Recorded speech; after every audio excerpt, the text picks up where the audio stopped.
नमस्कार दोस्तों, मैं सत्य मिश्रा और आप देख रहे हैं टीच ही लर्नर्स का यूट्यूब चैनल। दोस्तों यहाँ पे हिंदी पेडोलॉजी के कुछ महत्वपूर्ण प्रश्नों के साथ यहाँ पे उपलब्ध हुआ हूँ, जो कि प्रश्न आपके सीटेट जुलाई परीक्षा के लिए अति महत्वपूर्ण है, या ये प्रश्न आपकी परीक्षा में आपको देखने के लिए मिल सकते हैं। पूरी संभावना दोस्तों, क्योंकि सीबीएसई या सीटेट की जो परीक्षा आयोजित होती है उसमें दोस्तों अक्सर जो प्रश्न हैं वो रिपीट होते रहते हैं। तो चलिए यहाँ पे प्रश्न आपके सामने दिया गया है। पहला प्रश्न है कि प्राथमिक स्तर पर बच्चों की भाषा का आकलन करने का उद्देश्य है कि उसकी पठन क्षमता का आकलन करना, उसके भाषा प्रयोग की क्षमता का आकलन करना, या उसकी लेखन क्षमता का आकलन करना, उसकी बोलने की कुशलता का आकलन करना। तो प्राथमिक स्तर पर भाषा का आकलन करने का उद्देश्य क्या होता है कि उसकी भाषा प्रयोग की क्षमता का आकलन करना। बिल्कुल, प्रश्न संख्या 106 का राइट जवाब ऑप्शन सेकंड होगा। तो चलिए दोस्तों हम अगले प्रश्न पे चलते हैं। प्रश्न संख्या यहाँ पे नेक्स्ट आपके सामने स्क्रीन पे कि रीमा ने तीसरी कक्षा में पढ़ने वाली रितिका की भाषा क्षमता, भाषा निष्पादन संबंधी क्रमिक प्रगति का ब्यौरा उसके अभिभावकों को दिया। रीमा ने डैश के आधार पर यह जानकारी दी है: अवलोकन के आधार पर, पोर्टफोलियो के आधार पर, जांच सूची या लिखित परीक्षा के आधार पर। तो रीमा ने तीसरी कक्षा में पढ़ने वाली रितिका की भाषा क्षमता, भाषा निष्पादन क्षमता संबंधित क्रमिक प्रगति का ब्यौरा उसके अभिभावकों को दिया है। तो यह किस आधार पर जानकारी जो है दी गई है? तो बिल्कुल दोस्तों, पोर्टफोलियो के आधार पर जानकारी जो है दी गई है। ठीक है, चलिए हम अगले प्रश्न पे चलते हैं। प्रश्न संख्या यहाँ पे नेक्स्ट है। अब इस प्रश्न में पूछा गया है कि पहली कक्षा डैश में लिखना के अंतर्गत आता है।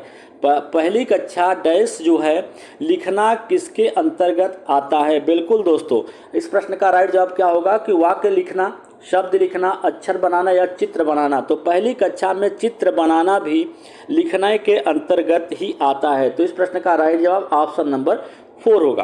तो चलते हैं हम अगले प्रश्न पे। अगला प्रश्न यहाँ पे आपके सामने कि इनमें से कौन सा भाषा आकलन में सबसे कम प्रभावी तरीका है? तो भाषा आकलन करने में सबसे कम प्रभावी तरीका कौन सा है? कहानी कहना, कहानी लिखना, घटना वर्णन या श्रुत लेख लिखना। तो इसमें से भाषा आकलन में सबसे कम प्रभावी क्या है? श्रुत लेख लिखना। दोस्तों बिल्कुल, सुनकर किसी चीज़ को लिख लेना ये भाषा आकलन में सबसे कम प्रभावी तरीका है, जबकि कहानी कहना, कहानी लिखना, घटना का वर्णन करना सभी प्रभावी तरीके हैं, और उसमें सबसे कम महत्वपूर्ण या प्रभावी तरीका जो है वो श्रुत लेख लिखना। तो चलिए हम अगले प्रश्न पर चलते हैं। अगला प्रश्न यहाँ पे आपके सामने। इस प्रश्न में पूछा गया है कि प्राथमिक स्तर पर पढ़ना सीखने में सबसे कम महत्वपूर्ण क्या है? अनुमान लगाना, संदर्भानुसार अर्थ करना, अक्षरों की पहचान करना या पढ़ने का उपदेश। तो प्राथमिक स्तर पर पढ़ने सीखने में सबसे कम महत्वपूर्ण क्या है? सबसे कम महत्वपूर्ण की बात की जा रही है कि इसमें सबसे कम महत्वपूर्ण क्या है? अक्षरों की पहचान करना सबसे कम महत्वपूर्ण है। अगला प्रश्न, हिंदी पेडोलॉजी के सभी प्रश्न दोस्तों महत्वपूर्ण हैं और आपकी परीक्षा में ये देखने के लिए मिल सकते हैं। आकलन की प्रक्रिया में केवल बच्चों की क्षमताओं का आकलन नहीं होता, बल्कि शिक्षक की शिक्षण प्रक्रिया का भी आकलन होता है। यह विचार कैसा है? बिल्कुल दोस्तों, इस विचार के बारे में अगर हम बात करें तो कि आकलन की प्रक्रिया में केवल बच्चों की क्षमताओं का ही आकलन नहीं होता, बल्कि शिक्षक की शिक्षण प्रक्रिया का भी आकलन यहाँ पे होता है। तो पूर्णतः सही है या अंशतः सही है या पूर्णतः गलत है या निराधार है? बिल्कुल दोस्तों, पूर्णतः सही है। बिल्कुल, इस प्रश्न का राइट जवाब ऑप्शन नंबर फर्स्ट इसका राइट जवाब हो जाएगा। चलिए हम अगले प्रश्न में चलते हैं। इसमें अगला प्रश्न है कि भाषा अर्जन क्षमता किसके साथ संबंधित है? पियाजे के साथ, चॉम्स्की के साथ, स्किनर या ब्रूनर के? तो भाषा अर्जन की जो क्षमता है किसके साथ संबंधित है? तो यहाँ पर अगर हम बात करते हैं तो भाषा अर्जन की जो क्षमता है वो चॉम्स्की के साथ संबंधित है। चॉम्स्की का कहना है कि बच्चों में भाषा अर्जन की जो क्षमता होती है वो जन्मजात होती है। वहीं स्किनर का कहना है कि बच्चे जो है अनुकरण के माध्यम से भाषा को सीखते हैं। चलिए हम अगले प्रश्न में चलते हैं दोस्तों। अगला प्रश्न यहाँ पे आपके सामने।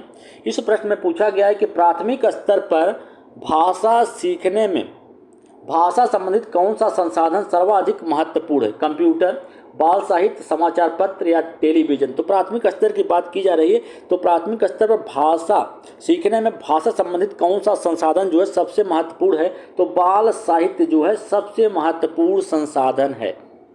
अगला प्रश्न, अब अगले प्रश्न पूछा गया है कि 5वीं कक्षा की सुहानी जो है पांचों किन्हें आंखें दोनों आदि शब्द लिखती है। आप सुहानी के लेखन क्षमता के बारे में क्या कहेंगे? तो यहाँ सुहानी के लेखन क्षमता के बारे में आपका क्या विचार है? तो बिल्कुल दोस्तों, वह अनुनासिक चिन्हों का प्रयोग बिल्कुल नहीं जानती है, वह अनुनासिक चिन्हों के प्रयोग के प्रति सजग है, वह अनुनासिक चिन्हों के प्रति लापरवाह है, वह अनुनासिक चिन्हों के नियम का अति सामान्यीकरण करती है। बिल्कुल इस प्रश्न का राइट जवाब ऑप्शन नंबर 4 इसका राइट जवाब होगा। चलते हैं अगले प्रश्न पे। अब अगला प्रश्न यहाँ पे दोस्तों आपके सामने, और इस प्रश्न में पूछा गया है यहाँ पे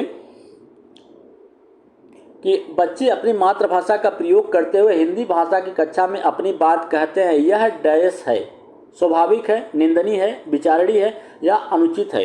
तो बच्चे अपनी मातृभाषा का प्रयोग करते हुए हिंदी की भाषा में अपनी बात को कहते हैं, पूरी तरीके से स्वाभाविक है। इस प्रश्न का राइट जवाब दोस्तों यहाँ पे ऑप्शन नंबर फर्स्ट इसका राइट जवाब होगा कि बिल्कुल स्वाभाविक है कि बच्चे जो है हिंदी भाषा में अपनी मातृभाषा का प्रयोग करते हुए अपनी बात को कहें। चलिए अगले प्रश्न पे। अगला प्रश्न यहाँ पे कि विद्यालय में भाषा शिक्षण के लिए कौन सा कार्यक्रम शुरू करना सबसे महत्वपूर्ण है? विद्यालय में भाषा शिक्षण के लिए कोई कार्यक्रम शुरू करते समय सबसे महत्वपूर्ण क्या है? बच्चे की लिखित क्षमता को पहचानना, बच्चे की सहज भाषाई क्षमता को पहचानना, बच्चे के सहज मौखिक अभिव्यक्ति को पहचानना या बच्चे की पठन क्षमता को पहचानना। तो यहाँ पे बात की जा रही है कि विद्यालय में भाषा शिक्षण के कोई कार्यक्रम जो है शुरू करते समय सबसे महत्वपूर्ण क्या होता है?